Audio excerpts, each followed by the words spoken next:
Agata Kristi. Nomi alohida tanishtirishga hojat yo'q. Adabiyot ahli tomonidan haqli ravishda detektiv janrining yetakchilaridan biri sifatida tan olingan. Uning mazkur asarida ham kitobxon sirli va qiziqarli olamga sayohat qilishi muqarrar. Muallifning o'zi aynan shu asarini eng yaxshisi deya e'tirof etgani ham bejiz emas. Ushbu asarda bir-biriga hech qanday aloqador bo'lmagan 10 ta odam xilvat oroldagi uyga keladi. Sirli taklifnoma bilan ularni bu yerga kim chaqirdi? Yaxshi detektiv ixlosmandlarining yuragi darrov shuv etib ketadigan manzara. Dunyodan ajrab qolgan bo'm-bo'sh orol, ko'p xonali, zimiston yo'lakli katta sirli uy va zanjilar orolining sohibi taklifiga ko'ra uyga kelgan 10 ta mutlaqo notanish, bir-biriga o'xshamagan 10 ta odam.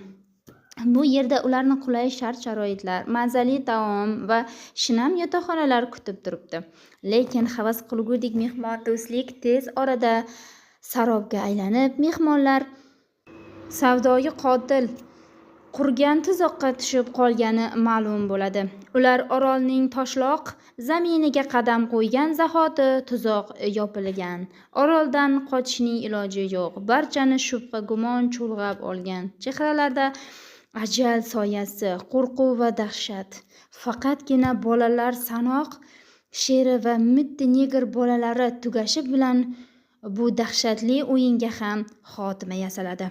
Biroq nega ularni bir-birin-ketin eng g'ayriodatiy yo'llar bilan o'ldirish kimga kerak? Nima uchun sodir bo'layotgan voqealarning bari quvnoq bolalar sheri bilan chambarchas bog'liq? Nahotki bu jumboqning yechimi topilmasa, nahotki hammasi o'limga mahkum bo'lsa, lekin nima uchun? Ular rostdan ham aybdormi? Aziz kitobxon, siz qo'limdagi Agata Kristining 10 ta neger bolasi asarini sizlarga o'qishga tavsiya etaman. Judayam qiziqarli detektiv asar.